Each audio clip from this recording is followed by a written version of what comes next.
town hall in Fort Macleod is certainly getting a lot of attention this morning. I wasn't there in person because I wanted to make sure that Albertans had an opportunity to ask their questions to the Premier and the ministers directly. I didn't want to distract from that. I've asked the Premier and ministers about this issue in the legislature many times over the last couple of years. There were three specific things that I heard last night in the little snippets from videos and the live stream I was watching on social media that I just wanted to correct today. So myth number one, the UCP is fixing an NDP decision or an NDP problem. Nope. What happened when the NDP was in power was that coal companies came forward with suggestions for coal mining on the eastern slopes. The NDP government at the time directed those people to go through due process and regular application processes for review, just the same as they would do with any other industrial proposal coming from a large company wanting to extract resources on public lands. Nothing to see there, nothing exceptional. Myth number two, there's something that the Premier is saying that Albertans will have to choose between settling a $14 billion lawsuit or polluting our water and exploiting coal mining on the eastern slopes. That's not true either.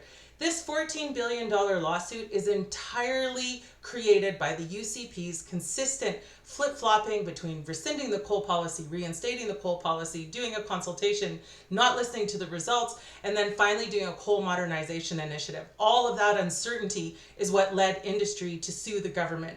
The $14 billion includes projected revenue from these coal mines, which we don't compensate for. Those numbers are way too variable and hypothetical. So this $14 billion, no way.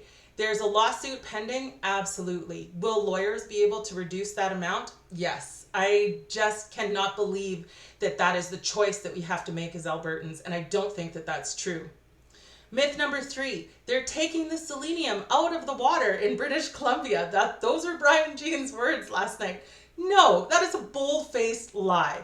Teck Mines in BC is actually being sued by the U.S. Department of Fisheries for polluting water entering Montana and disturbing fisheries there. Teck Mines is also being fined the largest fine in BC history for polluting rivers with selenium.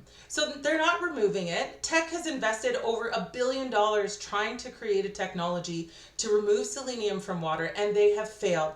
You cannot remove selenium from water once it is in there.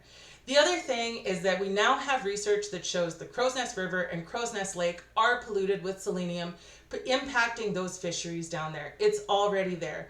More coal mining on the eastern slopes will make it worse. What I did see last night was a large portion of Albertans, the majority of the people in the room, voicing their concerns about coal mining. Keep it up, Alberta, because the Premier and the ministers, they had to have heard you last night. You were so loud, but they've got to make different decisions that prioritize our water and our eastern slopes. And that is what government policy has committed to do since the mid-1970s with the Eastern Slopes policy.